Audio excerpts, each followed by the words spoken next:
Hello and welcome to the Stronghold Digital Mining Daily Update. Today's Tuesday, March 26, 2024. So in the past, we used to kind of go over what Bitcoin pricing happened to be like for the past 24 hours, what hash prices happen to be like for the last 24 hours, and also what grid prices happen to have been like for the past 24 hours. Now, I'm attempting to automate aspects of that so that we can have conversations that don't involve my having to do so much manual data curation. And although it was fairly automated even before, I'm attempting to take it to the next level. With that being said, I just ran this a moment ago. This is not the past 24 hours, but rather since midnight tonight. Just going to focus on PJM Penelec, which is the zone of the grid where Scrubgrass, our mine waste energy facility that's in Western Pennsylvania, is located, and then PJM PP&L, which is the zone of the PJM grid, which is where Panther Creek is located. You know, it's occurring to me that if you're watching this broadcast for the first time, you may be really just interested in the stock price, right? Like, hey, when are shares of Stronghold Digital Mining going to go up and stay up and do really well and make their triumphant, sort of like glorious rise to where they deserve to be instead of being in the basement? Well, you know, from my perspective, right, I've said this before, if we take care of operations, if we understand our operations, if we kind of really wrap our arms around what's going on from an operational perspective, I think that's going to help inform what happens ultimately with the stock price. I know that it can sometimes feel as if though this company, Stronghold Digital Mining, can do like everything right, but somehow like the stock doesn't really move the right way. Well, if you look at a chart, there are multiple times during any given year where the stock price surges. I think the goal at this point is to have the stock price re-rate at some point and then just stay re-rated at a much higher price. What is it going to take for that to happen? Well, it's going to take some of the stuff that we're talking about in these broadcasts kind of like coming true insofar as operational issues, right? So as to produce positive cash flow, which in turn will help boost the escape velocity, so to speak, of being able to get out of debt. And maybe, right, at some point we can be in a financial position where we're consistently, right, not sporadically, but consistently cash flow positive. And we are meaningfully delevered even more than we, already are. Where we have debt levels that are just, like de minimis in nature. Okay, so that's why we talk about things like grid prices, because, for example, the past 24 hours, PJM Penelec has averaged $16.91. Whereas PJM PP&L has averaged $14.31. Now, if you add $10 to $12 to that pricing, that's how we derive the amount of money, essentially, that Stronghold Digital Mining is spending on importing electricity to the extent the company's choosing to do so. The reason I'm kind of smiling and laughing is because I want to actually do the math based on $12. I'm terrible at doing math on camera, like in real time. I mean, so more or less you're $16.91, add 10 to that, that's $26.91. Add two more, so what, like $28.91. Hopefully that's correct. Please don't judge me. I just suck at doing math on camera in real time. But hey, look, if that's the price at which Scrubgrass is importing power to run the data center, that's a pretty darn good number, right? And arguably, right, that's below $30 a megawatt hour. That is arguably well below Stronghold Digital Mining's, or more specifically, perhaps Scrubgrass's ability, right, to produce electricity on its own. And this is kind of what it really comes down to. Hey, what specifically is the net cost of power at a place like Scrubgrass? What is the net cost of power at a place such as Panther Creek? Now, we already know that, right, cumulatively, altogether, Stronghold Digital Mining can produce, right, electricity at about $40 to $45 per megawatt, right, hour, so to speak. So that's already pretty darn good. And our variable cost to produce that electricity is about $30. And again, you say, hey man, where are you citing this from? Greg Beard, our chief executive officer, mentioned this in an interview.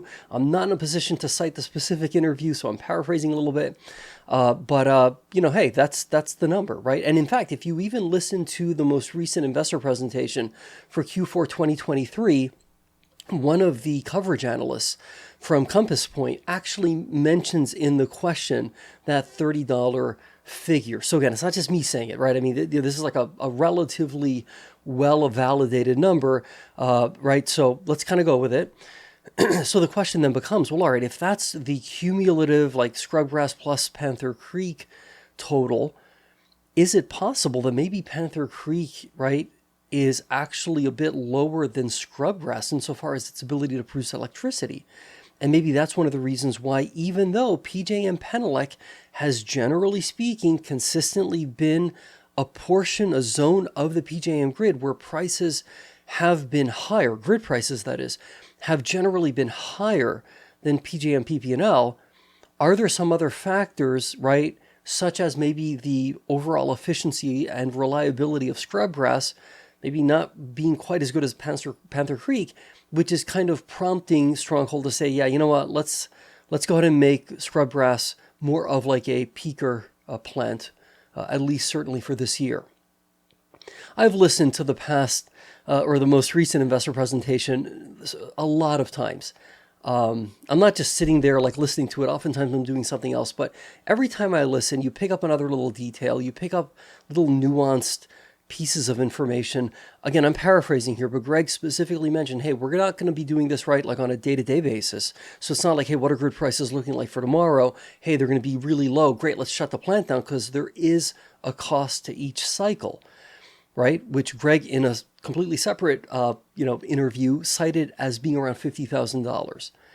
So naturally, you're not going to do this like, it's not a light switch, right? You don't just like turn these plants off and turn them on and off as you would like a light bulb.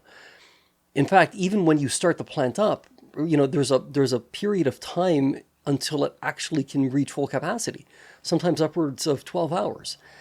So what we're really looking for, right, what Stronghold Digital Mining is really looking for here is like, hey, like a period of time of, say, like a week, several weeks to maybe even months, where it looks as if though the power curve is such that, hey, let's just go ahead and turn off a plant, be it Scrubgrass, be it Panther Creek, maybe both, really, right? And during that period of time, we're just going to go ahead and import electricity from the grid. Now, hey, you might say to yourself, but hey, what about the mandate to clean up mine waste, right? Isn't it imperative that both Scrubgrass and Panther Creek continue to operate, right, as much as possible? That's the goal. That truly is the goal. And once we have our carbon capture project fully built out at Scrubgrass and at Panther Creek, I very strongly suspect and believe that our net cost of power is going to be so darn low that it'll just make sense to go and run the plants, 24/7, regardless of what's going on with the grid, unless, of course, grid prices are dramatically higher than, Bitcoin mining economics, in which case, yeah, we're going to divert the electricity to the grid. My point, though, is that, yeah, the goal, of course, right, is to run these plants all the time. We'll get the beneficial use hash, which can then be used to pull CO2 from the atmosphere. There's a lot of economic benefit, not to mention a lot of environmental benefit to doing that. But in the meantime, we've got a Bitcoin mining halving coming up, right? So you got to kind of think strategically here. Yeah, hey, okay, sure. It sucks that maybe Scrubgrass and or Panther Creek or both of these mine waste to energy facilities might be offline. But if the goal is to survive as an entity that over the long term can continue to convert this mine waste into electricity and then have a very good use for that electricity. Remember, grid prices are very, very low. So unless, hey, if it weren't for Bitcoin, these facilities would be shut down, really. So sometimes you gotta, right, what's that old saying again, right? The very good is better than the perfect solution, because the very good solution enables you to keep going. Okay, so I'm not concerned at all by the fact that, hey, Scrubgrass may be offline for a period of time, that Panther Creek might be offline for a period of time. Again, we need to do what makes economic sense to stay in business so that we can continue doing what we're doing insofar as converting mine waste to electricity, right? To energy. So yeah, I mean, look at right now, Bitcoin priced in dollars per megawatt hour as of, again, from midnight till about now, which is a little after 4 o'clock in the afternoon, $151.97. That's been the average since about midnight tonight. So let's, kind of do some math, right? Hey, if you're importing electricity for, say, roughly 28, dollars, megawatt hour, and you're turning around and then, right, arbitraging that energy to mine Bitcoin, and you're deriving a, like a benefit of 151 plus dollars per megawatt, those margins, those gross margins are very, very attractive.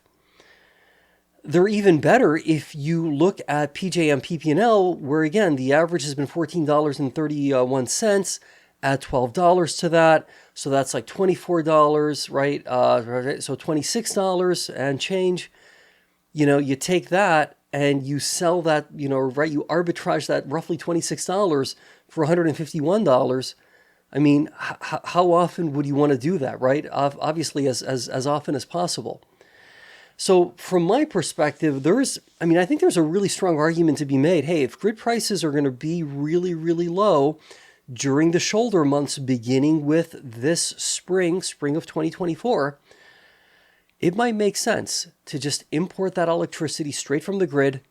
Okay, let's cut back on the wear and tear on these facilities. We'll cut back on some of the associated expenses, that go into running these facilities. And hey, let's kind of hunker down as we approach the halving. Once the halving takes place, Bitcoin mining economics are going to be a little bit different. So margin, right, compression is going to be there.